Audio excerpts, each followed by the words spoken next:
స్టూడియోలో BJP senior నేత Nagam Janardhan Reddy, TDP నుంచి ప్రతాప్ రెడ్డి గారు, తర్వాత టీఆర్ఎస్ నుంచి ఎంపీ సీతారాం నాయక్, వరంగల్ స్టూడియో నుంచి కాంగ్రెస్ సీనియర్ నేత గంటా వెంకటరమణారెడ్డి మనతో ఉన్నారు. సీతారాం నాయక్ గారు కొన్ని రోజుల కిందట టీడీపీ సస్పెండ్ చేశారు, నిన్న కాంగ్రెస్ని సస్పెండ్ చేశారు. ప్రతిపక్షాలన్నీ లేకుండానే ప్రభుత్వం నడపాలంటుందని చెప్పి మిగతా వాళ్ళు అంటున్నారు. ఎందుకంటే జరుగుతుంది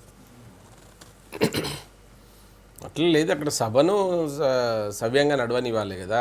ఏదైతే సభాపతి ఇచ్చినటువంటి తీర్మానం మీద సభాపతి ఏదైతే వాళ్ళ లెజిస్లేటివ్ పార్టీ నాయకులు ఇచ్చినటువంటి అంశం మీద మాట్లాడాలి. టీడీపీ రేవంత్ రెడ్డి గారికి మైక్ ఇచ్చినప్పుడల్లా ఆయన ఇష్టం వచ్చినట్టు మాట్లాడుతానంటే ఎట్లా? నీకు లెజిస్లేటివ్ పార్టీలో వాళ్ళ బిజినెస్ తర్వాత వచ్చిన తర్వాత ఎవరు ఏ అంశం మీద మాట్లాడాలనేది వాళ్ళ లెజిస్లేటివ్ పార్టీ లీడర్స్, ప్రతిపక్షం వాళ్ళు నిర్ణయిస్తారు.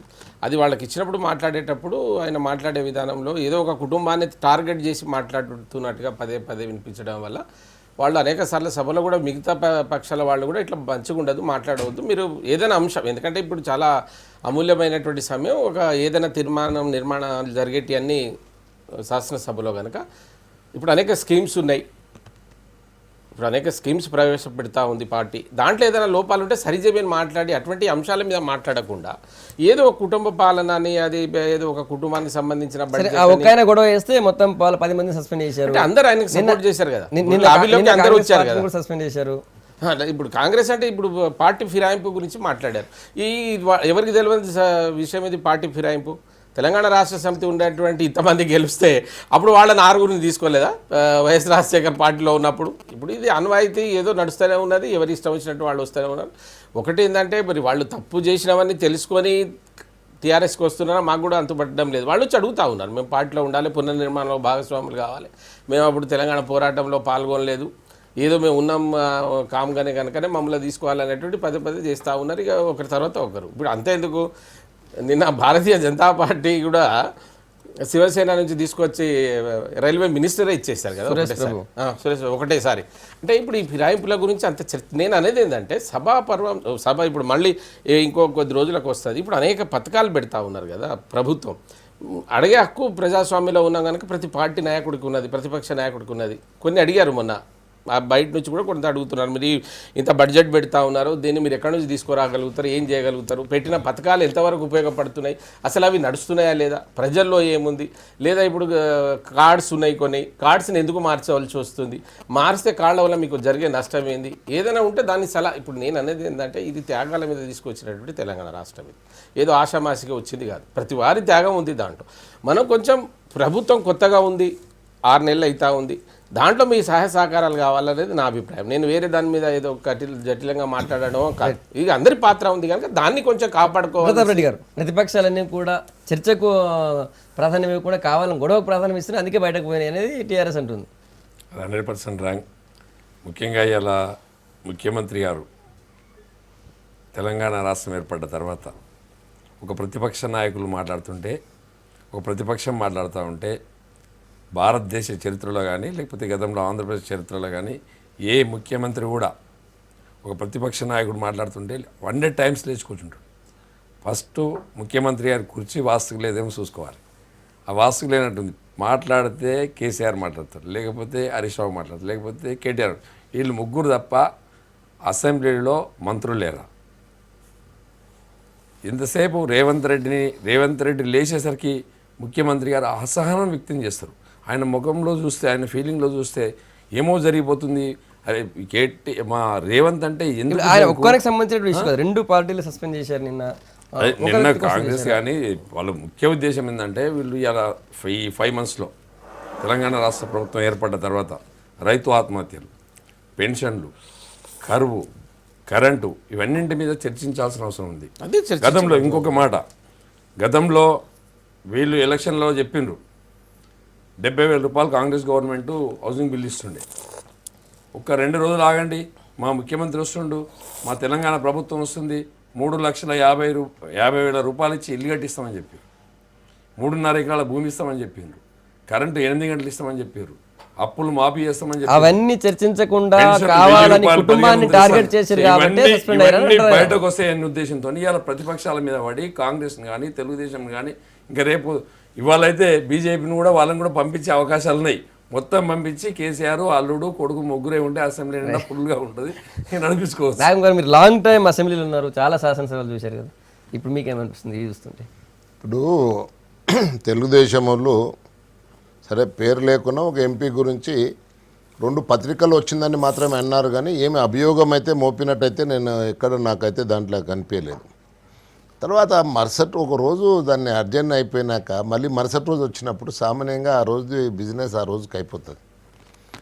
ఒక అధికార పక్షం వెళ్ళకపోయి సభను అంటే వాయిదా వేయడము, వీళ్ళని సస్పెండ్ చేయడం అది ఏ మాత్రం హర్షణీయం కాదు, అది ప్రజాస్వామ్యానికే మంచిది కూడా కాదు. ఎందుకంటే ఒకవేళ ఆయనను విత్డ్రా చేసుకున్నో ఏమో, ఎందుకు ఆ మాటలు కూడా మాట్లాడే అవకాశం ఒకటి ఇవ్వలేదు. అది 1 వీక్ సస్పెన్షన్ ఏం పెద్ద క్రైమో నాకు అర్థం కాలే ఇది వాళ్ళు చేసింది. ఇప్పుడు గతంలో ఈవెన్ మనం సమైక్యాందోళన అంత తిట్టినాం, మనం గవర్నర్ల మీద పడ్డా స్పీకర్ల మీద పడ్డా ఎప్పుడు పడ్డా అని ఇంత అయితే లేదు కదా పరిస్థితి. ఇవాళ వీళ్ళు మనం చెప్పే అప్పుడేం చాలా నీతులు చెప్పినాం, అప్పుడు చాలా చేసినాం, ఇవాళ నీతులు చెప్తున్నాం.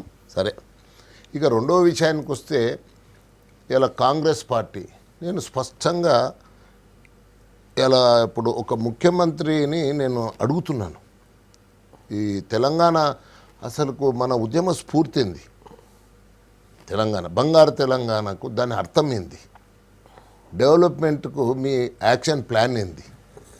ఇలా డెవలప్మెంట్ మీకు అదంతా వదిలిపెట్టి కేవలం పార్టీని ఎట్లా అంటే చేర్పించుకుందామనే ఒక కార్యక్రమం చేపట్టినందుకే కదా ఈ ప్రాబ్లం వచ్చి కూర్చున్నది. ఈరోజు కాంగ్రెస్ పార్టీ ఒక్కటండి. ఇప్పుడు కొత్తగా 2001లో కేసీఆర్ పార్టీ పెట్టినాడు. అండర్ సెక్షన్ 29A కింద ఎలక్షన్ కమిషన్ ఆఫ్ ఇండియా కింద రిజిస్ట్రేషన్ అయింది. అప్పుడు ఒక అఫిడవిట్ నోటరీ చేసి ఇస్తాం, ఏంది we will abide by the constitution of India, రాజ్యాంగానికి కట్టుబడి మా పార్టీ నడుస్తుందని చెప్తున్నాం. రాజ్యాంగంలో ఫిరాయింపులు ఉన్నాయండి. ఇంకొకటి ఇవాళ ఏమనంటే నిన్న 2 మంత్రులు, ఒక దిక్కు హరీష్ రావు గారు, ఒక దిక్కు కేటీఆర్ గారు, ఇద్దరు లేచి మీరు చేస్తే తప్పు లేదు మేము చేస్తే తప్ప అంటున్నారు.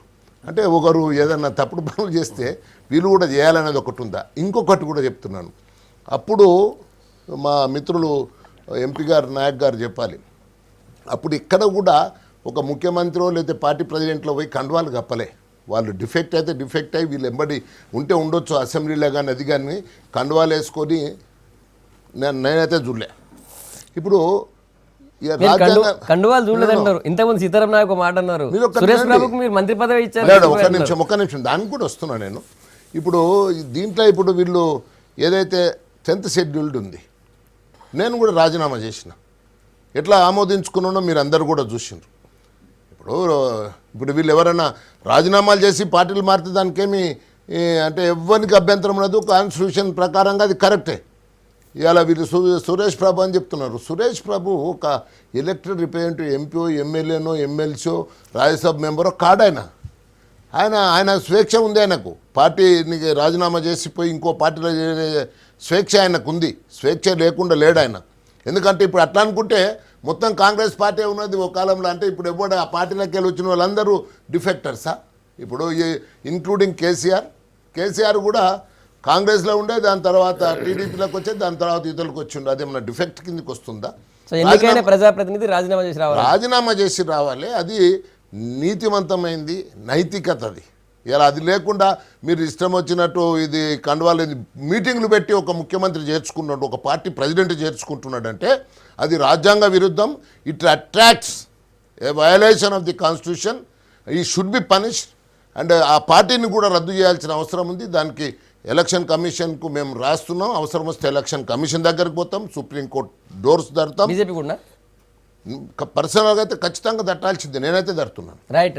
గంట వెంకటరామరెడ్డి గారు చెప్పాలి, మీరు పార్టీ రద్దు చేయాలంటే నిన్న వాళ్ళు సీఎంని తొలగించాలని చెప్పి కంప్లైంట్ చేశారు గవర్నర్కి. గంట గారు చెప్పండి, పార్టీ ఫిరాయింపుల మీద మీకు మాట్లాడే నైతికత ఎక్కడుందని చెప్పి టీఆర్ఎస్ పదే హౌజ్లో అంటుంది, బయట అంటుంది. అదే ఈరోజు కాంగ్రెస్ పార్టీని విమర్శిస్తే వాళ్ళ తప్పేదో కప్పిపుచ్చుకోవాలనేటువంటి ధోరణితో ఈరోజు తెలంగాణ రాష్ట్ర సమితి ప్రయత్నిస్తున్నట్టు కనబడతా ఉన్నది. కాంగ్రెస్ పార్టీ గతంలో చేయలేదండి. గతంలో ఎప్పుడు కూడా చేయలేదు. ఈరోజు సభను కానీ లేకపోతే ప్రజలను కానీ తప్పుదో పట్టించే ప్రయత్నం టీఆర్ఎస్ నాయకత్వం చేస్తూ ఉన్నది. 2004-09 మధ్యకాలంలో 2007లో ఆ రోజు ఒక శాసన మండలి సభ్యుడిగా నామినేషన్ అధికార పార్టీ అభ్యర్థికి వ్యతిరేకంగా ఒక ఇండిపెండెంట్ సమర్థిస్తూ ఆ రోజు 10 మందో 9 మందో సంతకాలు పెట్టారు. ఆ సంతకాలు పెట్టినటువంటి సందర్భంలో ఆ రోజు వీళ్ళు పార్టీ ఫిరాయింపుల చట్టం కింద వీరి మీద యాక్షన్ తీసుకోమని నోటీస్ ఇస్తే స్పీకర్ గారి దగ్గర చాలా రోజులు కేసు నడిచింది. ఆ కేసులో 9 మంది జడ్జిమెంట్ కంటే ముందే రాజీనామా చేశారు. ఆ రాజీనామాలు యాక్సెప్ట్ అయినాయి. జగ్గారెడ్డి అనే ఒక శాసనసభ్యుడు చేయకపోతే దాన్ని అనర్హుడుగా ప్రకటిస్తూ స్పీకర్ కార్యాలయం తీర్పిచ్చింది. ఆ తర్వాత కాంగ్రెస్ పార్టీలోకి వచ్చి ఉండొచ్చు వాళ్ళు, కానీ అంతకుముందు కాంగ్రెస్ పార్టీలో కండవలుగా ఆహ్వానించే సాంప్రదాయం కాంగ్రెస్ పార్టీ చేయలేదు. ఒక 2004లో దానం నాగేందర్ ఆ రోజు తెలుగుదేశం పార్టీ నుంచి గెలిస్తే ఎమ్మెల్యే రాజీనామా చేసి కాంగ్రెస్లోకి వచ్చిండు. ఈ రోజు కూడా మేము చెప్తున్నాం అంటే నిజంగా మీ పార్టీలో ఉండే నాయకులు బలహీనులు, మా వల్ల కాదు కాంగ్రెస్ పార్టీ నుంచి వాళ్ళ సమర్థులను అనుకుంటే వారి చేత రాజీనామా చేయించి తిరిగి బై ఎలక్షన్లో గెలిపించుకొని వారిని తీసుకోండి. కానీ ఒక పార్టీ టికెట్ మీద గెలిచినటువంటి వ్యక్తులను కేసీఆర్ గారు ఈరోజు రాజ్యాంగాన్ని పరిరక్షిస్తారని, రాగద్వేషాలకు అతీతంగా పాలన చేస్తారని రాజ్యాంగం మీద ప్రమాణం చేసి అతను ముఖ్యమంత్రిగా బాధ్యత స్వీకరించారు. అలాంటి వ్యక్తి రాజ్యాంగానికి భిన్నంగా రాజ్యాంగాన్ని తూట్లు పెడితే విధంగా వ్యవహరించడం ఇది రాజ్యాంగ స్ఫూర్తికి విరుద్ధం. కాబట్టి ఇది మంచి పద్ధతి కాదు. కానీ అసెంబ్లీలో మరి చర్చ జరగాలని పట్టిపట్టారు. నిజంగా ప్రభుత్వానికి దమ్ముంటే ధైర్యం ఉంటే చర్చకు ఆహ్వానిస్తూ చర్చ చేపట్టాలి. కానీ సంఖ్యాబలం ఉందని అందరినీ ఎవరిని పడితే వాళ్ళని తీసి బయట వేస్తాం, మేము బుల్డోజ్ చేస్తాం, మా దగ్గర సంఖ్యాబలం ఉంది కాబట్టి మేము ఎట్లంటే అట్లా నడిపిస్తామని అనడం ఇది మంచి పద్ధతి కాదు. అదేవిధంగా పార్టీ ఫిరాయింపుల చట్టం ఉండేటువంటి దానికి భిన్నంగా వివరిస్తూ ఉన్నారు. నిజంగా ఈరోజు తెలంగాణ రాష్ట్ర సమితి తెలంగాణ రాష్ట్రం యొక్క నిర్మాణం కొరకు ప్రతిపక్షాల పాత్రను కూడా ఒక పాజిటివ్ వేలోగా వారు ఇచ్చినటువంటి సూచనలు తీసుకోవచ్చు. నిర్మాణం చేయాలంటే టీఆర్ఎస్ పార్టీలో చేరితేనే తెలంగాణ నిర్మాణం అవుతుంది అనేటువంటి కొత్త సూక్తులకు ఇది మంచి పద్ధతి కాదు. ఏది ఏమైనా ఒక బాధ్యత కలిగినటువంటి కొత్త రాష్ట్రంలో కొత్త ప్రభుత్వంలో వారి యొక్క నిర్మాణం రాష్ట్ర నిర్మాణం మీద ఉండాలి, కానీ పార్టీ నిర్మాణం చేసుకుందాం అని ఎందుకు అర్థం ఆలోచన 63 మంది శాసనసభ్యులు మీ పార్టీ టికెట్ మీద గెలిచిన తర్వాత మీ ఆలోచన ఈ రకంగా ఉండడం. ఇప్పుడు టీఆర్ఎస్ పార్టీ ఏదో సంక్షోభంలో ఉంది, ఎవరన్నా ప్రోత్సహించి తీసుకురావాలనేటువంటి ఉద్దేశం తెలంగాణ రాష్ట్ర సమితికి లేదు, పార్టీకి అయితే లేదు. ఇప్పుడు గంటరమణారెడ్డి గారు అన్నట్టు వారికి తెలుసు, మన దగ్గరనే మహబూబ్ వరంగల్ జిల్లాలోనే 6 ఎమ్మెల్యేలు తెలంగాణ రాష్ట్ర సమితి కొరకు అప్పుడు విద్యార్థులు వీళ్ళందరూ కూడా చేస్తే తెలంగాణ రాష్ట్ర సమితి ద్వారా గెలిచారు. పేరు వాళ్ళకి వద్దు, కానీ వాళ్ళు ఆ సంక్షోభం నుండి తెలంగాణ కావాలనే ఆకాంక్షను కూడా దూరం పెట్టి అప్పుడు ప్రజాస్వామ్యం వ్యాధికి రావాలి కదా, అందరికీ ప్రజాస్వామ్యంలో ఉన్నాం, ప్రజాస్వామ్యం ప్రకారంగా ప్రజాప్రతినిధులు ఏం చేయాలనేది కూడా అప్పుడు కూడా ఉండాలి కదా. ఈ 6 ఎట్లా తీసుకున్నారు అప్పుడు కాంగ్రెస్లోకి? తీసుకున్నారా లేదా? ఇప్పుడు కండవ కప్తే మేము కాంగ్రెస్ పార్టీలో స్వాగతించలే, వాళ్ళు తీసుకోలే. వాళ్ళు ఎప్పుడైతే పార్టీ వైఎస్ రాజశేఖర రెడ్డి ఆజ్ఞ లేకుండానే వచ్చేసిరా వాళ్ళు? ఇప్పుడు కండవ కప్పుకుంటే ఓటు కప్పుకోకపోతే సపోర్ట్ చేస్తున్నారు, వాళ్ళు సరెండర్ అయినరు కాంగ్రెస్ కి, మీకు అన్ని రకాలుగా సపోర్ట్ చేసిన. సరే లేదు సార్, ఒకటి వినండి. ఇప్పుడు ఇవాళ సభలో జరుగుతా ఉన్నటువంటి అంశం కరెక్టేనా? ఇది ప్రజాస్వామ్యాన్ని మీరే గౌరవించాలన్నారు, ప్రజాస్వామ్యం గురించి మాట్లాడమన్నారు కదా. అరే మీరు ప్రజల గురించి మాట్లాడకుండా ఇప్పుడు వాళ్ళు వచ్చిన వాళ్ళు మీరు పార్టీ ఇచ్చిండ్రు, పార్టీ టికెట్ ఇచ్చిర్రు, గెలిచిర్రు, దానిలో 30 ఏళ్ళు కాంగ్రెస్ లో ఉన్నటువంటి వాళ్ళు కూడా ఇలా వాళ్ళు వస్తున్నారంటే అర్థం ఏందో అది చేసుకోండి. దాని గురించి కొంచెం ఆత్మ విమర్శన చేసుకుని ఏం జరుగుతుంది అనేది పార్టీ అధినాయకమో పిసిసి మీరు ఆలోచించండి. ఒక నిమిషం వెంకటరమణ, ఒక నిమిషం. ఎంపీ గారు ఇక్కడ కాన్స్టిట్యూషన్కి ఎవరండి అధిపతి? ఈ తెలంగాణ రాష్ట్రానికి గవర్నర్. కాన్స్టిట్యూషన్ కానీ కాదు, మొత్తం దీనికి కాన్స్టిట్యూషన్కు గవర్నర్ ఒట్టిగా, కానీ దీన్ని పరిరక్షించాల్సిన బాధ్యత ఎవరిదండి? ముఖ్యమంత్రిది. అసలు ముఖ్యమంత్రి అరే బ్రహ్మాండంగా మీటింగ్లు పెట్టి కండువాలు కప్పి పార్టీలకు ఆహ్వానిస్తుండా అని చెప్తుంటే అది వయలేషన్ కిందికి రాదా? ప్రొటెక్ట్ చేయాల్సింది ఎవరైతే కాన్స్టిట్యూషన్ ప్రొటెక్ట్ చేయాలనో అక్కడ కాన్స్టిట్యూషన్ వయలేషన్ పబ్లిక్ గా చేస్తున్నారు. జాతీయ పార్టీలే వైలేషన్ చేస్తున్నారు. జాతీయ పార్టీలే వైలేషన్ చేసినప్పుడు మీరు ప్రాంతీయ పార్టీ ఒక్క నిమిషం చారి గారు, ఒక్క నిమిషం. అదే సీతారాం నాయక్ గారు, ఒక నిమిషం. ఏంటంటే జాతీయ పార్టీలు చేసినా తప్పే, ఆ. ఎవరు చేసినా తప్పే. ఇలా మనము రాజ్యాంగం మీదనే ప్రమాణం చేసినాం. ఈవెన్ మనము ఎంపీగా చేసినా ఎమ్మెల్యేగా చేసినా ఎవరేం చేసినా రాజ్యాంగాన్ని మనం గౌరవించాల్సిన బాధ్యత మన మీద ఉంది. ఇక్కడ ఇంకొకటి విషయం ఏంటంటే ఎమ్మెల్యేలు పోయేటోళ్ళంతా మా కాన్స్టిట్యున్సీ అభివృద్ధి కోసం పోతున్నాం అంటున్నారు. అంటే ఒకవేళ వెళ్ళాడు వేరే ఒక్క నిమిషం అండి, అంటే వేరే పార్టీలో ఉంటే ఇంకా కాన్స్టిట్యున్సీలు అభివృద్ధి చేయనారేమి? అంటే ఇవాళ తెలంగాణ స్టేటు మాకు బీజేపీకి అంటే ఇక్కడ ఏం లేదు కాబట్టి అని చెప్పని మేము ఇక్కడ దీన్ని విస్మరిస్తామా? ఇక్కడ వీళ్ళకి కావాల్సిన రైట్స్ ఏవైతే ఉంటాయో ఈ ప్రాంత రైట్స్ను కాపాడదా? తెలంగాణ రాష్ట్రాన్ని కాపాడదా? ఈరోజు అన్ని విధాలుగా కేంద్రంలో ఉన్న బీజేపీ కాపాడాలి. కానీ తెలంగాణ రాష్ట్రం కొత్తగా ఏర్పడింది, బంగారు తెలంగాణ ఏర్పడాలి, తయారు కావాలంటే ఖచ్చితంగా అధికార పార్టీకి సపోర్ట్ చేసి అధికార పార్టీ ద్వారా చేస్తామని మనం ఇప్పుడు అట్లాంటి వీళ్ళ ఎంపీలంతా వీళ్ళందరూ పోవాలి, ఇప్పుడు పోయి బీజేపీలో చేరాలి. చేరితే మేము కొత్తగా ఏర్పడలేదు. సపోర్ట్ చేస్తలేమా బీజేపీకి? మీరు సపోర్ట్ చేస్తారా? ఓయ్యా మేం అరే ఒక ప్రధానమంత్రిని పట్టుకొని ఫ్యాసిస్ట్ అని సన్యాసి అంట ఎప్పుడన్నారే? ఇప్పుడు ఇక్కడ మాట్లాడతారు సంగప్ప గారు ఒకటి సార్, ఒక్క నిమిషం. నాగం జనార్దన్ రెడ్డి గారు చేసిన దాన్ని 100% నేను సమర్థిస్తాను సార్. నేను రేపు క్వశ్చన్ ఇస్తాను పార్లమెంట్లో. మీరు దాన్ని మీ పార్టీ ద్వారా దాన్ని అమైండ్ చేయించండి. ఎవరన్నా పార్టీ మారిస్తే తెల్లారి అతని చట్టమే ఉంది. ఎందుకు అయితే లేదు? ఎందుకు అమలు ఎందుకు జరుగుతలేదు? అమలు ఎందుకు జరుగుతలేదు? తెలంగాణ కొరకు మీరు అందరు రాజీనామా చేస్తే, తెలంగాణ కొరకు మీరు అందరు రాజీనామా చేస్తే సంవత్సరాల యాక్సెప్ట్ చేయలేదు. 10th షెడ్యూల్ లో క్లియర్ గా డిఫెక్షన్ యాంటీ డిఫెక్షన్ ఉంది. మరి దాన్ని గౌరవించాల్సిన బాధ్యత మొట్టమొదటి పౌరుడు ఎవరు? ఒక పార్టీ రిజిస్ట్రేషన్ అయ్యేటప్పుడే దాన్ని మేము కాన్స్టిట్యూషన్ కి అబ్బాయి మా పార్టీ పనిచేస్తుంది. జాతీయ పార్టీల పట్టించుకున్నప్పుడు మీరు ప్రాంతీయ పార్టీల మీద ఎందుకు చేస్తున్నారు? ప్రాంతీయ పార్టీల మీద చేసుకోం కాదు.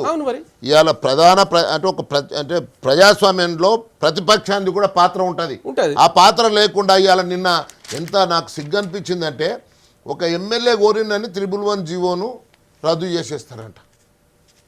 111 జీవో అనేది ఏంది? మనకు ఎట్లయితే గాలి ప్రాణమే, నీరు కూడా మనకు గాలి నీరు అయితే అవసరం కదా. ఆ నీటిని పరిరక్షించేందుకు 111 జీవో వచ్చింది, అది అందరికి తెలిసిన విషయమే. దానికి రద్దు అంటే రద్దు చేస్తామని దాన్ని రద్దు చేసే అవకాశాలు పరిశీలించాలని అధికారులు చెప్పారు. అంటే దాని అర్థమైంది రద్దు చేసే అవకాశాలను పరిశీలించారు. గౌరవ సభ్యుడు ఇప్పుడు ఏం గౌరవ సభ్యుడు దానికోసం వచ్చి జాయిన్ అయ్యండు పార్టీలో. ఇప్పుడు మొత్తం అక్కడ రియల్ ఎస్టేట్ ఇప్పుడు నిన్న నేను చర్చలోకి పోతే ఒక ఆయన మాట్లాడుతున్నాడు, టీఆర్ఎస్ నాయకుడు, ఇది చేయాల్సిందే, ఆ 2 చెరువులు మళ్ళీ హుస్సేన్ సాగర్లను చేయాల్సిందే, మనం నీళ్లు వేరే దగ్గరికి వెళ్ళి తెచ్చుకోవాల్సిందే, ఆ ప్రాంతంలో రైతులకు మేలు చేయాల్సిందని. ఇవాళ రైతుల చేతులు ఉన్నాయండి భూములాడ? మొత్తం పోయి రియల్ ఎస్టేటర్స్ మాఫియా కొనుక్కొని ఎప్పుడో రైతులను బేదక్కలు చేసేసిండ్రు కదా ఆ భూములకి. మీరేమంటారు? అంటే చేరే వాళ్ళందరూ కూడా ఏదో ఒక డిమాండ్ చేరుతున్నారు ప్యాకేజీలు. అరే ఒక ఆయన పోతాడు, నాకు ఈ అపార్ట్మెంట్స్ బాగలేవు మా పేదోళ్ళ కోసం అంటే 100 కోట్ల అపార్ట్మెంట్స్ ఇస్తే ఆయన పోయి జాయిన్ అయ్యిందంట. ఇంకొక ఆయన పోతాడు, నా కాలేజీలో లేకపోతే నాకు ఆ కాంట్రాక్ట్లో ఈ కాంట్రాక్ట్లో. ప్రతిపక్ష పార్టీగా మీరు అవేనంటారు. తెలంగాణ నిర్మాణం నైతిక విలువలకు తిలోదకాలు ఇచ్చి బాహాటంగా పనిచేస్తున్న ముఖ్యమంత్రి కానీ ఈ టీఆర్ఎస్ ప్రభుత్వాన్ని కానీ మేము నిందిస్తున్నాం. ఇవాళ వాళ్ళ ప్రయారిటీస్ దయచేసి సీతారాం నాయక్ గారు, ఇవాళ మన స్ఫూర్తి ఏముండాలి, పేదోడికి ఏం చేయాలనేది మనం ఏం చెప్పినాం. మనది ఆకాశ అర్మ్యాలు కడతామని లేదు, ఎలక్షన్ మేనిఫెస్టోలో రహదారులు గగనాల్లో రహదారులు వేస్తామని చెప్పలేదు మేము, లేకపోతే ఈ 111 జీవోలు రద్దు చేస్తామని చెప్పలేదు. మనం చెప్పింది ఏంది, మన స్ఫూర్తి ఏంది, బంగారు తెలంగాణ అంటే ఏంది, దాని అర్థమైంది చెప్పండి. తెలంగాణలో హైదరాబాద్ ఇస్తాంబుల్ లాంటి మహానగరం అయితే మీకు ఇస్తాంబుల్ లెక్క అవుతుంది, కరీంనగర్, లండన్, ఒక్క నిమిషం బ్రదర్, లండన్ లేకపోతే న్యూయార్క్ చేస్తాం. ఎందుకండి ఆఖరికి వాటికన్ సిటీ చేస్తాడంట. వాటికన్ సిటీ గుట్టను వాటికన్ సిటీ ఎక్కడ ఉంటుంది సార్? నీళ్ళ మధ్యన ఉంటుంది. అసలు వాటికన్ సిటీకి కేసీఆర్ పోయిండా? ఇది కరెక్ట్ కాదు నాయక్ గారు. ఇప్పుడు మీ నాయకుని చెప్పండి, ఇచ్చిన ఒక్క నిమిషం అండి. రోజుకో కథ వద్దు, రోజుకో కథలతోటి ప్రజలను ఏదో అంటే ఆకాశంలో వేరించే పని చేయకండి. మీరు ఇవాళ రైతులు ముఖ్యంగా ఒకవైపు మోటార్కు అంటే వాని మోటార్ కరెంట్ లేక బాధపడుతున్నాడు, ఆత్మహత్యలు చేసుకుంటున్నాడు, పొలాలు ఎండిపోయినాయి, మద్దతు ధర రావడం లేదు, అక్కడికి వద్దాం. ఇండ్లు ఆ ఇస్తామన్నారు పాయింట్కి లేదు, ఇవన్నీ ఇంకా ప్రతాప్ రెడ్డి గారు పెన్షన్ లేవని చెప్పి అరే హృదయాలు అంటే స్టాప్ అయిపోతున్నాయి సార్. చాలా మంది నారాయణ గారు, అల్లం నారాయణ గారు ఇలా ఇంత పేద ప్రజలు అల్లాడుతుంటే నీకు ఆకాశ అర్మేలు కావాలంటే కాంగ్రెస్ పార్టీ తప్పు చేసింది, బీజేపీ తప్పు చేసింది, మేము కూడా తప్పు చేసాం అంటే మీకు వాళ్ళకి తేడా ఏముంది? వాళ్ళు ఎక్కడ తప్పు చేసామని చెప్తున్నారు? ఇవాళ ఒకటే మాట అంటారు, మామూలుగా సర్పంచ్ని కానీ, ఒక ఎంపీటీసీని కానీ, ఒక జెడ్పీటీసీని కానీ, ఒక ఎమ్మెల్యేని కానీ, ఒక ఎంపీని కానీ, అందులో ఏముందా? అయిపోయింది, మా పార్టీలోకి వచ్చేసారు అంటే మీ పార్టీలోకి వచ్చి దోసుకోవాలా? మీకు దోసుకునే అలవాటు ఉంది, మీకు అవినీతి అలవాటు ఉంది. మీ అవినీతిని మీకు అందరికీ అన్ని పార్టీలో ఉన్నటువంటి నాయకులు పిలిచి మొన్న మా ధర్మారెడ్డిని అంటే 250 కోట్లు ఇస్తాం మా పార్టీలోకి వచ్చేసి మా కేటీఆర్ మన ఈయనను మీ పార్టీ ధర్మారెడ్డి చెప్పాడు, తెలుగుదేశం పార్టీలో ఉంటే డెవలప్ కాదు, రాష్ట్ర అభివృద్ధి అడ్డుకుంటున్నారు, అందుకే పోతున్నా ధర్మారెడ్డి చెప్పారు. మీరు వేరే పార్టీ గురించి మాట్లాడితే బాగుంటది కానీ తెలుగుదేశం వద్దన్న దాన్ని అవశేషాలు ఎందుకే తెలుగుదేశం ఇక్కడ తెలంగాణ ఏ విషయం వేరే పార్టీల గురించి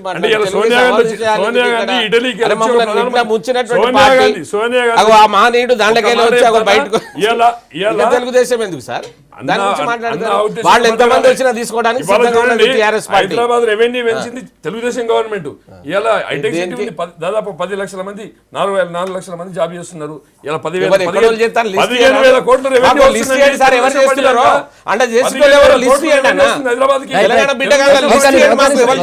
తెలుగుదేశం 15,000 కోట్ల రెవెన్యూ వస్తుంది హైటెక్ సిటీతో. దాదాపు 500 ఎవరికి వస్తుంది, ఎక్కడి నుంచి వస్తుంది, అందులో ఉన్న వాళ్ళు ఎంతమంది ఒక లిస్ట్ అయితే తీసి ఒక ప్రింట్ ఇంట్లో తెలంగాణ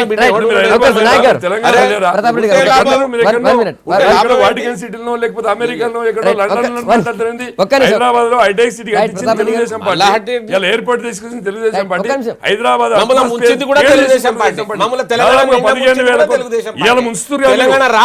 ఎవరు అసెంబ్లీలో ఏ పార్టీ ఉండొచ్చు, ఎవరు ఉండొద్దు, చేస్తామంటే మీ ఇష్టం. ఒక్క నిమిషం, నక్సలైట్లు వ్యతిరేకిస్తున్నారు, ప్రతిపక్షాలు వ్యతిరేకిస్తున్నారు. వారి ఆశయం ఉంది, వారికి ఒక ఆశయం ఉంది. రాజకీయాల్లో ఆయన ఉన్నా కూడా ఆయనకు ఒక ఆశయం ఉంది. మొదటి ఉద్యమంలో ఉన్నాడు, అన్ని రకాల అవమాన పాలైంది ఉస్మానియాలో, నాకు తెలుసు. నేను ఒక్కటే అంటున్నా సార్, మీకు 1-2% కావాలన్నా 12% ట్రైబల్స్ ఉన్నారు, 18% ఈ తెలంగాణలో ఎస్సీస్ ఉన్నారు. అంటే మొత్తం ఎంతైనా 40% ఉన్నారు. ఈ 40%కు తెలంగాణ రాష్ట్ర సమితి ఏమైనా అన్యాయం చేస్తే మీరు అసెంబ్లీలో మాట్లాడండి, మేము సమర్థించి చర్చలో Telangana press academy chairman senior journalist అల్లం నారాయణ గారు పాల్గొన్నారు. నారాయణ గారు ఇప్పుడు అసెంబ్లీలో కానీ బయట కానీ చర్చ అంతా ఈ పార్టీ ఫిరాయింపులు, ఈ సస్పెన్షన్ మీద నడుస్తుంది. మీరేమంటారు? ఈ సస్పెన్షన్ ముఖ్యంగా పార్టీ ఫిరాయింపులు కొత్త కాదు, పార్టీ ఫిరాయింపులు కూడా కొత్త కాదు. ఈ పార్టీ ఫిరాయింపుల గురించి రాజకీయ పార్టీలు మాట్లాడుకోవడం తగ్గిస్తేనే మంచిది. నిజానికి దాని మీద ఆధారపడి అసెంబ్లీలు వాయిదా పడేదాకా చర్చ అనవసరం. ఎందుకంటే మొత్తం చరిత్ర అంతా కూడా పార్టీ ఫిరాయింపుల చరిత్ర. ఎవరు ఏ పార్టీలో కుదురుగా లేరు, ఉన్న సిద్ధాంతాల మీద ఆధారపడి పార్టీలు మారడం కానీ ఉండడం కానీ జరగడం లేదు.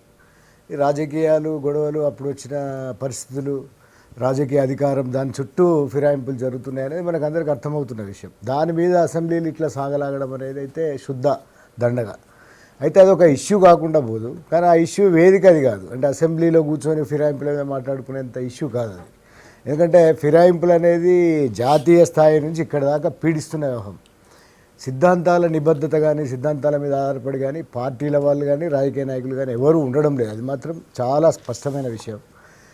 టీఆర్ఎస్ అధికారంలోకి వచ్చిన తర్వాత టీఆర్ఎస్ వెంట పోవడానికి చాలామంది ఉత్సాహం చూపించడం, దానివల్ల వచ్చిన పరిణామాలు ఇవన్నీ. కాంగ్రెస్లో చేరడానికి ఇవాళ ఎవరు పోరు, భారతీయ జనతా పార్టీలో ఎవరన్నా చేరుతారు, ఎందుకంటే కేంద్రంలో అధికారంలో ఉంది. కానీ తెలుగుదేశంకో కాంగ్రెస్కో పోయే అవకాశం లేదు. ఎందుకంటే రాజకీయ అధికారం చుట్టూ రాజకీయాలు జరుగుతున్నాయి కాబట్టి. ఈ రాజకీయ అధికారం ఉన్నప్పుడు ఒకటి కొన్ని సందర్భాలలో ఎట్లా ఉంటుందంటే మనం అనడానికి లేదు, కానీ ఉదాహరణకు ఒక ఎమ్మెల్యే ఉంటాడు, వాళ్ళకి నిధులు కావాలి, అక్కడ అభివృద్ధి జరగాలి, తర్వాత ప్రభుత్వంలో ఉన్న వాళ్ళు కేటాయించాలి, ఈ సమస్యలు కూడా ఉంటాయి. ఇప్పుడు ఆయన అన్నట్టుగా 240 కోట్ల ఆఫరు అది వేరే విషయం. కానీ స్థానికంగా ఉండే నియోజకవర్గాన్ని అభివృద్ధి చేసుకోవడానికి ఎవరైతే ప్రభుత్వంలో ఉన్నారో వాళ్ళ వెంబడి ఉండడం అనేది కూడా ఒక ముఖ్యమైన అంశం. దీనివల్ల ఈ ఫిరాయింపులన్నీ జరుగుతున్నాయి. దీని మీద చర్చ ఇంత పొడిగించాల్సిన పని లేదు, దట్ టు బి అసెంబ్లీ వేదిక కాదు. అంటే ఈ మధ్యలో జరిగిన పరిణామాలలో కొంత ఎక్కువ ఫిరాయింపులు జరిగినాయి. టీఆర్ఎస్లోకి చాలామంది పోయినారు, సరే వాళ్ళ చరిత్రలు ఏంది, అంతకుముందే ఉన్నారు, పోరాటంలో ఉన్నారా, తెలంగాణలో ఉన్నారా, ఇవన్నీ చర్చలే. కానీ ఆ వేదికగా సస్పెన్షన్ లెవెల్లో పోవడం, ఎందుకంటే వాళ్ళకి ఇప్పుడు అసెంబ్లీ 22 దాకానే ఉన్నది ఒకటి, ఈ అసెంబ్లీ నిర్వహించుకోవాల్సిన పనులు ఉన్నాయి. అట్లా ఆలోచిస్తే పోయేది ఒకటి. చర్చ రావద్దని నేను అనడం లేదు, కానీ దానికోసమే మొత్తం వాయిదాలు పడి మొత్తం దాని చుట్టూ తిరగడం అనేది ఒకటి తప్పు. రెండో విషయం ఏంటంటే తెలుగుదేశం కూడా అట్లాగే చేసింది. తెలుగుదేశం కూడా ఒక ఇష్యూని, ఉదాహరణకి ఈటల రాజేందర్ అదే సభలో నిరూపించినాడు. అంటే క్షమాపణ అనే పదం వచ్చిన తర్వాత ఒకవేళ నేను అట్లా అని ఉంటే, నేను అట్లా అని ఉంటే మాత్రం దుర్మార్గులు అని ఉంటేనే దాన్ని విడ్రా చేసుకుంటున్నా అని చెప్పినాడు. రేవంత్ రెడ్డి కూడా అంతే సులభంగా చెప్పాల్సింది. ఇక్కడ బాగా చెప్పాల్సిన విషయం ఏంటంటే, చెప్పాల్సిన విషయం ఏంటంటే రాజకీయ పార్టీలన్నీ కూడా అసెంబ్లీలలో పాత సంప్రదాయాల ప్రకారమే కొనసాగుతున్నాయి. ఫస్ట్ అసెంబ్లీ బాగా జరిగింది తెలంగాణలో. రెండో అసెంబ్లీ ఏంటంటే ఇప్పుడు ఉదాహరణకి ఇవాళ కాంగ్రెస్ వెనకబడిపోయినట్టుగా అనుకున్నది కనుక అది ముందరికి రావాలి. జానారెడ్డి గారి నాయకత్వంలోనే అది ఫిరాయింపులకు తెచ్చింది. వాళ్ళు సస్పెన్షన్ అయినారు. ఇలా సస్పెన్షన్ అనేది ఒక దాన్ని ఏమంటారు, విలువగా ఆకర్షణ శక్తిగా తయారైంది. మిగతా పార్టీలు అట్లా చేసే అవకాశం ఉందని ఒకరంటున్నారు, ఒకరేమో వాళ్ళే గొడవ అదే సస్పెన్షన్లు మంచిగా కావు, అదే సమయంలో ఎట్లా చేస్తారు వీళ్ళు మమ్మల్ని కూడా అని చెప్పి వీళ్ళు అంటున్నారు. చిన్న ఇష్యూ సార్. రైట్, ఒక నిమిషం. కాంగ్రెస్ గురించి మాట్లాడారు కాబట్టి ముఖ్యంగా గండ్ర గారు స్పందించండి. ఇప్పుడు అల్లం నారాయణ గారు ఫిరాయింపుల గురించి దీన్ని డిబేట్ చేయాల్సిన అవసరం లేదు, రాజకీయ పార్టీలు డిబేట్ చేయాల్సిన అవసరం లేదు. ఇది అంటే మీరు మాట్లాడింది విన్నా నారాయణ గారు. ఇప్పుడు కాంగ్రెస్ పార్టీ కానీ ఇప్పుడు అసెంబ్లీ ఒక పక్క జరుగుతూ ఉంటే, అసెంబ్లీ నడుస్తున్న సందర్భంలో ఒక పార్టీకి సంబంధించిన సభ్యుడిని కేసీఆర్ గారు కండువగా ఆహ్వానించడం అంటే రాజ్యాంగ స్ఫూర్తి ఏం చెప్తున్నది? రాజ్యాంగంని గౌరవిస్తామని, రాగద్వేషాలకు అతీతంగా పాలన చేస్తామని, అంత సమదృష్టితో అభివృద్ధి చేస్తామనేది ముఖ్యమంత్రి గారి కాన్సెప్ట్. ప్రతిపక్ష శాసనసభ్యులకు ఏంది, మీరు అందులో ఉంటే మీకు నిధులయ్యా, మీ సంగతి చూస్తా, మీరు నా పార్టీలోకి వస్తే రమ్మని ఒక రక ప్రలోభ పెడుతున్నా, ఒత్తిడి చేస్తున్నా, భయపెడుతున్నా, ఏం చేయకుండా ఈరోజు వాళ్ళని తీసుకొని కాంగ్రెస్ పార్టీ నుంచి ఇది గెలిచిన వాళ్ళను తెలుగుదేశం పార్టీని తీసుకుంటున్నారు. ఈరోజు కాంగ్రెస్ పార్టీ అధికారం లేదు కాబట్టి పోతుందని మీ విశ్లేషణ చెప్పారు. మేము పోయినంత దాన్ని పోయడానికి కొన్ని సూత్రాలు ఉన్నాయి. వాళ్ళను రాజీనామాలు యాక్సెప్ట్ చేయించి తిరిగి బై ఎలక్షన్, ఇదివరకు కేసీఆర్ గారు ఎప్పుడైనా మా పార్టీలోకి వస్తే రాజీనామా చేసి ఎమ్మెల్యే పదవి చేసి రండి, అప్పుడు గెలిపించుకునే బాధ్యత నాదని ఆయన తెలంగాణ రాకముందు చెప్పిన మాట. తెలంగాణ వచ్చిన తర్వాత కేసీఆర్ గారు కూడా అదే మాట ఈరోజు కూడా చెప్తే మేము దాని మీద చర్చ లేదు, డిబేట్ లేదు. అసలు ఎవరికి ఇష్టం ఉంటుంటారు, పోయేవాళ్ళు పోతారు. కానీ ఈరోజు రాజ్యాంగంలో వచ్చినటువంటి 10th షెడ్యూల్ ప్రకారం ఫిరాయింపుల చట్టం పెట్టిన తర్వాత చట్టానికి వ్యతిరేకంగా ఈరోజు వ్యవహరిస్తున్నటువంటి అది నిజంగా అసెంబ్లీ వేదిక మీదే చర్చ జరుగుతుంది. ఈరోజు టీవీ ఛానల్లో చర్చ జరగడానికి క్లారిటీ ఉండదు.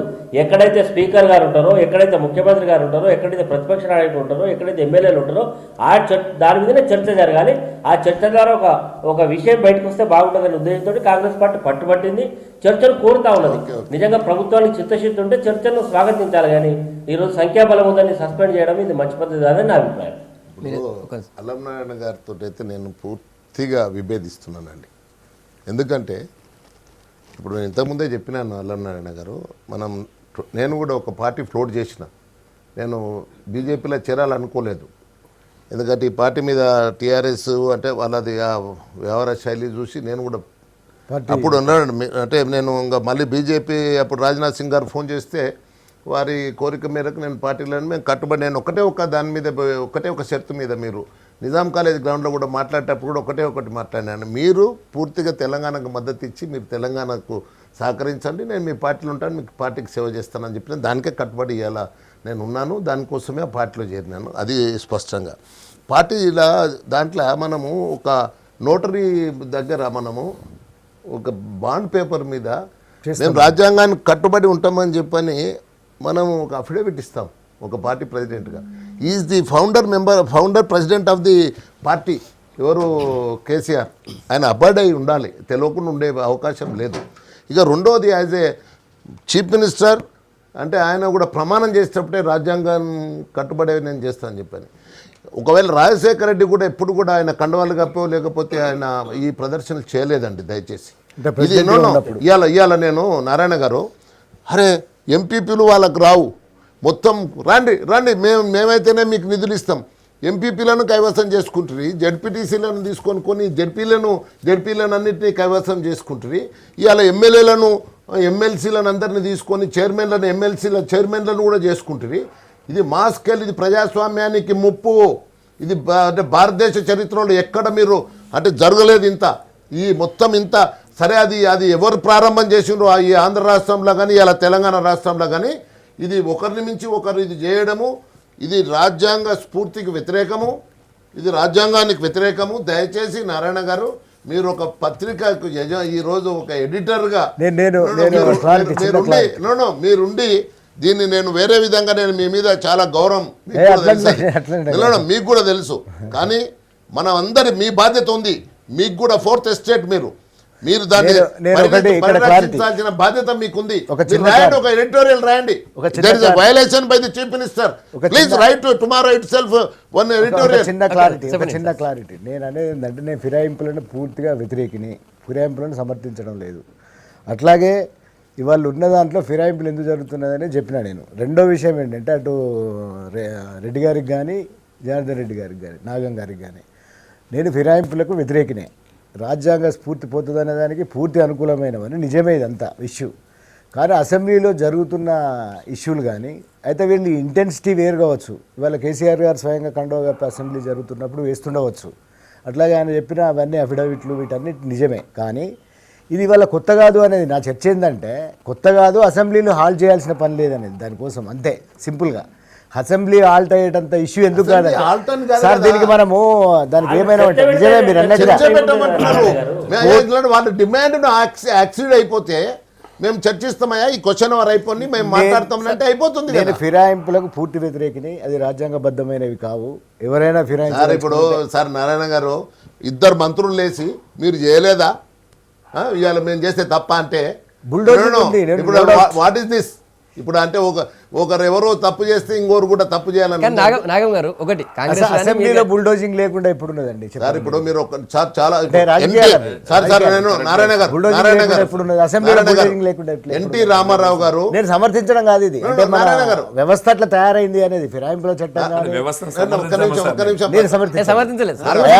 వెరీ సారీ ఫిరాయింపులను అసలే సమర్థించడం లేదు. ఫిరాయింపులు రాజ్యాంగ స్ఫూర్తికి వ్యతిరేకం. సార్ ఒక్కటి ఎన్టీ రామారావు గారు పాపం సినీ ఫీల్డ్కి వెళ్ళి వచ్చిండు. ఆయన రాజకీయ నాయకుడు కాదు. 4 ఎమ్మెల్యేలు మేము వచ్చి పార్టీలో జాయిన్ అవుతామని వచ్చినారండి. ఆయన ఏం చెప్పినాడు గుర్తుందా?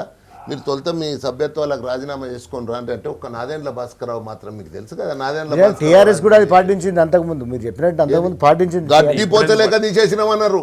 ఇవాళ ఈ బరువు మోయాలంటే మానలు అయిపోయినామేమో భయపడుతున్నారు ఏమో మాకు అర్థమైతలేదు. గడ్డిపోతేనే బరువు అయిపోయిందో వీళ్ళకి. గజ్వేల్ కాన్స్టిట్యూన్సీలో మున్సిపల్ నేను గెలిచిన, జెడ్పీటీసీలు మేమే గెలిచినాం, ఎంపీపీలు మేమే గెలిచినాం. వాళ్ళు గెలిచింది 6 ఎంపీటీసీలు, ఒక 10 మంది సర్పంచులు.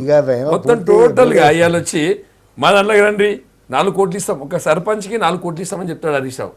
4 కోట్ల రూపాయలు ఎక్కడికి గెలుస్తాడు? ఎందుకు ఇస్తారు? సర్పంచ్ తో వస్తే హరీష్ రావు 4 కోట్లు ఇచ్చి సర్పంచ్ తీసుకొస్తే వచ్చేదే ఉంది. ఒక సర్పంచ్ కు 4 కోట్లు కాదండి. ఇంతమంది వస్తున్నారంటే పార్టీ పనిచేస్తున్నది, పార్టీకి ఒక భవిష్యత్తు ఉన్నదనే కదా. 30-40 ఏళ్ళు పనిచేసిన కాంగ్రెస్ వాళ్ళు టీడీపీ ఎందుకు వస్తున్నారండి? 30 ఏళ్ళు పనిచేసిన కాంగ్రెస్ ఎందుకు వస్తున్నారు? ఇదేం దౌర్జన్యం? కేసు పెడతారా? ఎవరైనా జైలుకు పంపినరా? లేదా పార్టీ ఏమైనా చేస్తుందా? అరే పునర్నిర్మాణంలో ఇది త్యాగాల మీద వచ్చింది, వచ్చే వాళ్ళు మీరు పని చేయండి అని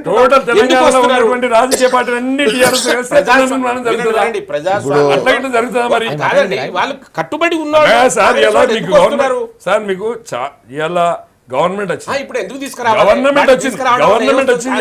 ఒక మాట వినండి, గవర్నమెంట్ వచ్చింది అలా మీ గవర్నమెంట్ పర్ఫెక్ట్ గా పనిచేస్తే బాగా డెవలప్మెంట్ చేస్తే ప్రజలు ఆటోమేటిక్ గా వస్తున్నారు.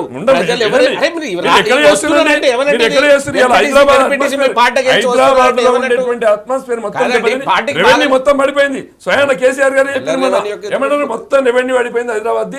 ఇలా భూమి క్రియేట్ చేయడానికి అటు ఫ్లైఓవర్ అంటాడు, ఫ్లైఓవర్ అంటాడు.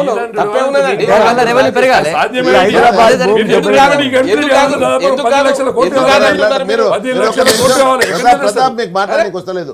17,000 కోట్ల లోడ్ బడ్జెట్ పెట్టిండు. అవును, నేను 30,000 కోట్లు పెట్టి నేను రహదారులు ఆకాశ రహదారులను చేస్తాను. అవును సార్, ఒకటే నైట్లో అవుతుందా? ఒక ప్లాన్ ఉంటుంది 5 ఏళ్లలో ఉంటుందా? ప్రణాళిక ఉంటుందా? ఒకవేళ మాట్లాడడం కూడా తప్పేనా? నీ మనవడేదో సినిమా చూసి మాట్లాడడం కూడా తప్పేనా? కాదు, నీ మనవడేదో సినిమా చూసి తాత మనం కూడా గట్ట పెద్ద పెద్ద బిల్డింగ్లు కడదామంటే అట్టే వచ్చి కడతా అని చెప్తావా?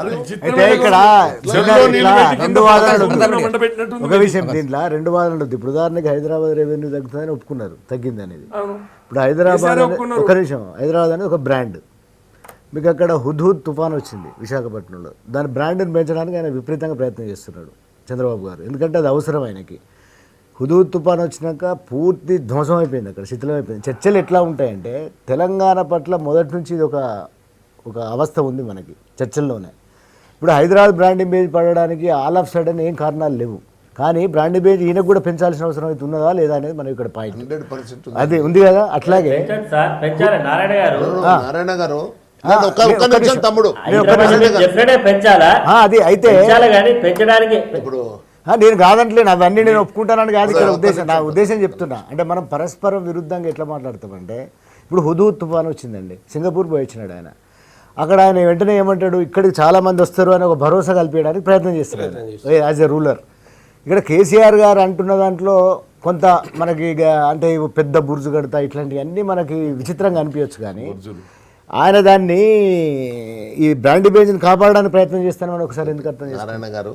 నారాయణ గారు ముఖ్యమంత్రి గారికి దండం.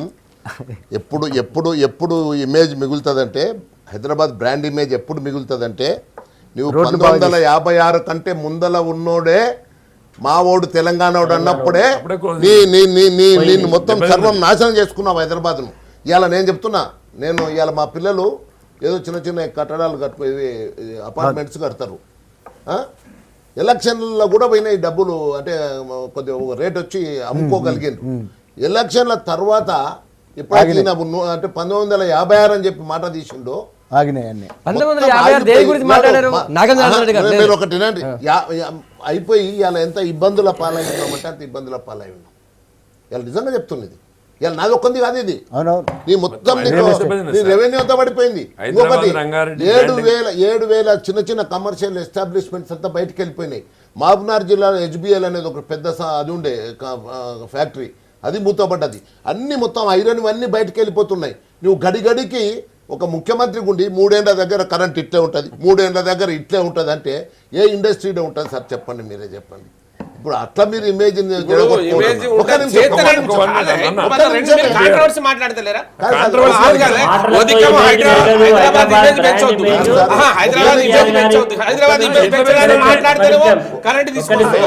ఉండదు చెప్తే తప్ప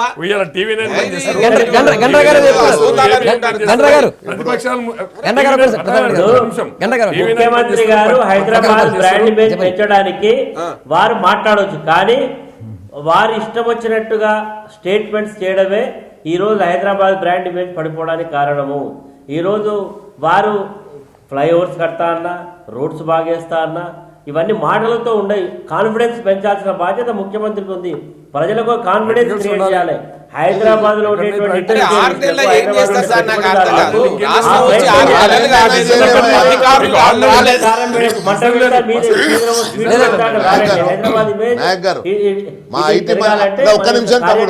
మా ఐటీ మంత్రి గారు ఏం చెప్పిందంటే, మొట్టమొదటి వచ్చింది అంత 2 రోజుల్లో 3 రోజుల్లో 4,000 కోట్లతోటి వైఫై హైదరాబాద్ నగరాన్ని వైఫై నగరంగా చేస్తున్నామని చెప్పారు.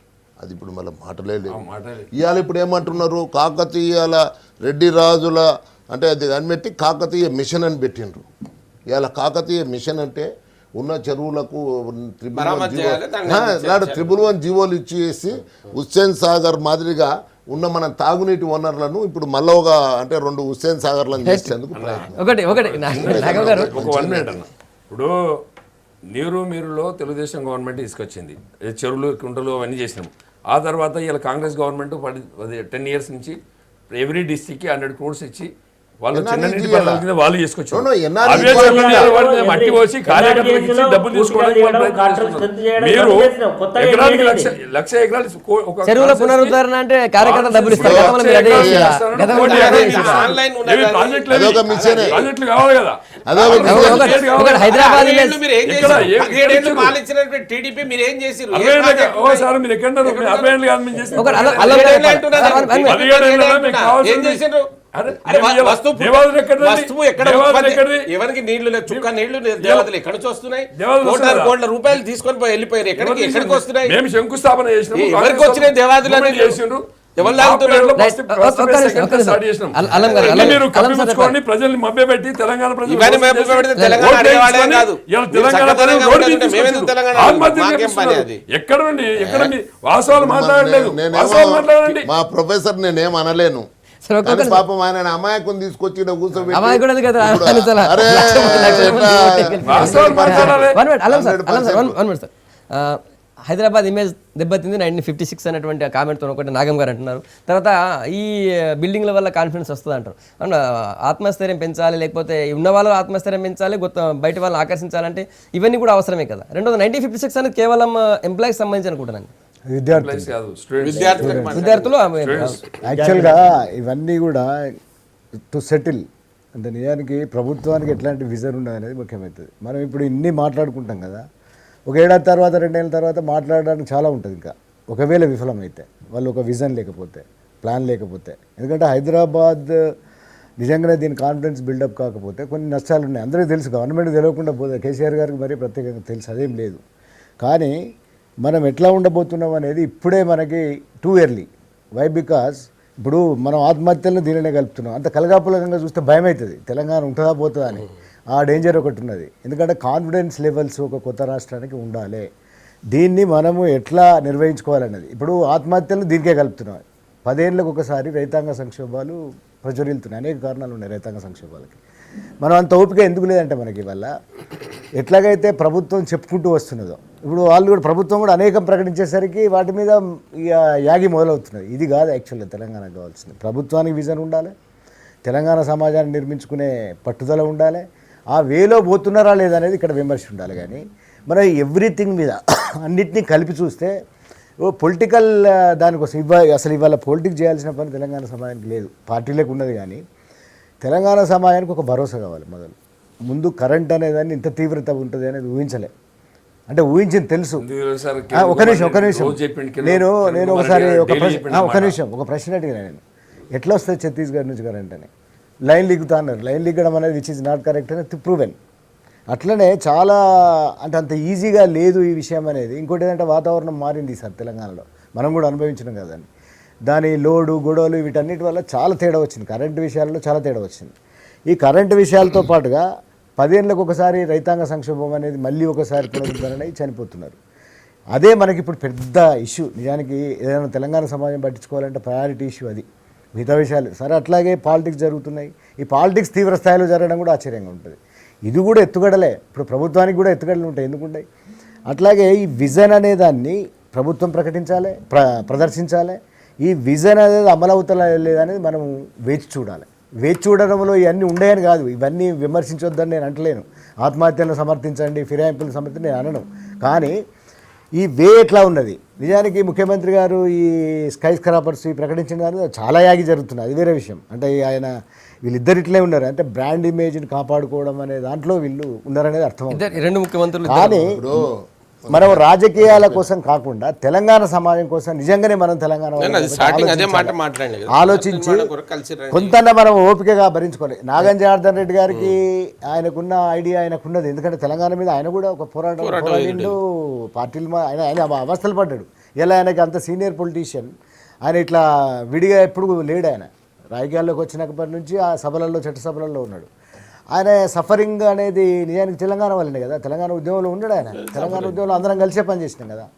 కానీ దీన్ని కొంతన్నా మనము అట్లా ఆలోచించకపోతే మనము ప్రాబ్లంలో పడతాం, తెలంగాణ సమాజాన్ని భయపెట్టిస్తాం. అది వద్దనేది మీదకి వస్తాను. భరోసా. గండ్ర గారు ఫైనల్గా చెప్పండి, ఇప్పుడున్నటువంటి ఈ పరిస్థితుల్లో ప్రతిపక్షాలు గవర్నమెంట్ సపోర్ట్ చేయాల్సిన అవసరం ఉందా లేదా? ప్రతిదానికి కౌంటర్ చేయడమేనా అని. తప్పనిసరిగా సపోర్ట్ చేయాలి కొద్ది రోజులు. ఈ రోజు లేదు కేసీఆర్ గారు మొదటి సమావేశంలో చాలా అద్భుతంగా మాట్లాడాడు. కాంగ్రెస్ పార్టీలో చాలా అనుభవజ్ఞులైన లీడర్స్ ఉన్నారు, వారి సలహాలు తీసుకుంటా, వారి అవసరం వచ్చినప్పుడు అఖిల పక్షాలు పిలుస్తా, ఈరోజు రాజకీయాలు పక్కకు పెడదాం, మనదంతా కూడా తెలంగాణ సమాజాన్ని భావితరాల కొరకు నిర్మాణం చేద్దామని చెప్పిండు. అది ఓకే, మేమందరం కూడా స్వాగతించినాం నిజంగా కేసీఆర్ గారు ఇంత అద్భుతంగా. కానీ మాటలలో తప్ప కార్యాచరణలో శూన్యము. ఆయన చెప్పేది అసెంబ్లీలో చెప్పిన దానికి భిన్నంగా ఈరోజు వివరిస్తా ఉన్నాడు. అది ఈరోజు రాజకీయాల పక్కకు పెడదామని రాజకీయ పార్టీల నుంచి వలసలు ప్రోత్సహిస్తూ ఈరోజు ప్రజలకు కాన్ఫిడెన్స్ లెవెల్స్ పెంచడంలో వైఫల్యం చెందిండు. ఈరోజు అఖిలపక్షం అనేక సందర్భాల్లో కేంద్ర ప్రభుత్వం ఈరోజు కరెంట్ ఇవ్వకపోతే ఏం చేయాలా? ఈరోజు ఒక కొత్త రాష్ట్ర ముఖ్యమంత్రికి అందరినీ పిలిచి మాట్లాడాలి, ఏం చేద్దాం? యునైటెడ్ ఫైట్ చేతల్లో చూపించాలి, అందరు కలుపుకోవాలంటారు. Thank you. మీరు వస్తారు లాస్ట్ మీరు నాగం గారు. ఇప్పుడు ఒకటి సార్, మొట్టమొదట ఈ ప్రభుత్వం ఫస్ట్ ఎక్కడ మిస్టేక్ చేసిందంటే కేంద్రంలో ఒక పార్టీ ప్రభుత్వం అక్కడ వచ్చినప్పుడు సఖ్యతగా ఉండాల్సిన అంటే కొత్తగా ఏర్పడ్డ రాష్ట్రం మనది. సఖ్యతతోటి మెలగాల్సిన అవసరం ఉందా లేదా నారాయణ గారు చెప్పాలి. ఇలా మనము ఒక బంగారు తెలంగాణ అంటే బంగారు తెలంగాణ అన్నప్పుడు దానికి కేంద్రం సహకారం కూడా ఎంత అవసరం. అది తర్వాత తెలంగాణ నేను ఇలా సూటిగా నేను ముఖ్యమంత్రిని మీ టీవీ ద్వారా మా ముఖ్యులు మా నమస్తే తెలంగాణ ఎడిటర్ గారి ద్వారా నేను ఒకటి అడుగుతా ఉన్నాను. ఇవాళ తెలంగాణ డెవలప్మెంట్ను డిఫైన్ చేయమని చెప్తున్నా. తెలంగాణ డెవలప్మెంట్ను డిఫైన్ చేసుకుంటా పేదరికాన్ని ఇవాళ పేదరికం లేని తెలంగాణ కావాలని ప్రజలు కోరుకుంటున్నారు. ఆ పేదరికం లేని తెలంగాణకు ఇవాళ ఇప్పుడే మా దగ్గర సార్ మొన్న కన్మేట అని చెప్పిన గ్రామం లోపల చిన్నదేవన్ అనేట ఆయన కురుమక్కని ఇద్దరు పాపం మొగడు చచ్చిపోయింది 72 ఏండ్లు. పెన్షన్లు లిస్టులో పెన్షన్లు లేదంటే వెంబడే 2 గంటలు 3 గంటలు పాపం కురుమక్క చనిపోయింది. ఆ పరిస్థితులు అయితే రాష్ట్రంలో రావద్దు. Thank you sir. టైం అయిపోయింది. మీరేం చెప్తారా? టైం అయిపోయింది. నేను ఇంక్లూడ్ చేస్తాను. ఏమంటున్నారంటే ఇక్కడ వచ్చినప్పటి నుంచి మనం ఒకటే మాట్లాడతాం. నేను ఏమడుగుతున్నా మీ అందరినీ, ఇప్పుడు ప్రభుత్వం ఇబ్బందులతో తెలంగాణ తీసుకొచ్చినాం, మీరు సహకరించండి అనేది మా మొదటి కోరిక. ఇప్పుడు పార్టీ ఫిరాయింపులోనే ఏదైనా ఒకటి వస్తు ఉత్పత్తి జరిగిన దగ్గర కర్మాగారాలు ఉండాలి. 17 ఏళ్ళు టీడీపీ పాలించి 60 ఏళ్ళు ఒక